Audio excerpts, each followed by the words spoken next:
So talking about acceptable spiritual sacrifice to God and sacrifice to God which is not acceptable, we saw in Jeremiah 6:19 that the word says, because they have not hearkened unto my words nor to my law, but rejected it.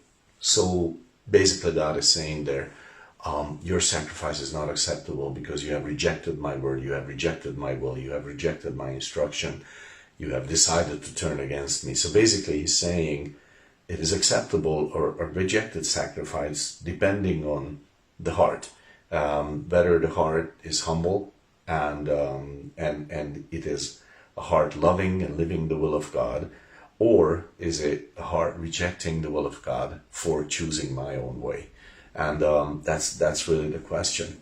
The beauty of that, I think, in a way, is to realize that that actually your whole life may be an acceptable sacrifice to God, with the right heart, drawing from the life of the Lord within, living life that way.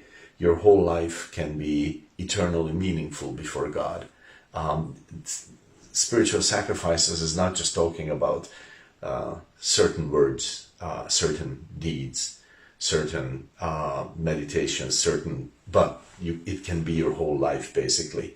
That's the point. And actually, Romans 12, verse 1 says, I beseech you, therefore, brethren, by the mercies of God, that you present your bodies a living sacrifice, holy, acceptable unto God, which is your reasonable service.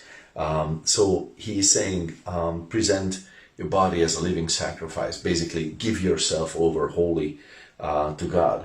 So this is a challenge to us, saying, well, this is God challenging us, saying, why don't you give your whole life to me? Why don't you make your whole life a living sacrifice to me?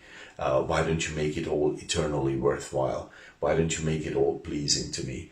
And see, the devil always says you're too sinful to do that as a believer. You may say you are too weak.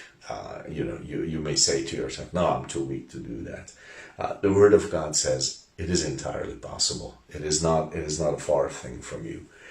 Give your heart, so that your motivations, give your tongue so that your words, give your feet so that the places you go to, give your hands so that your deeds would be beloved by God.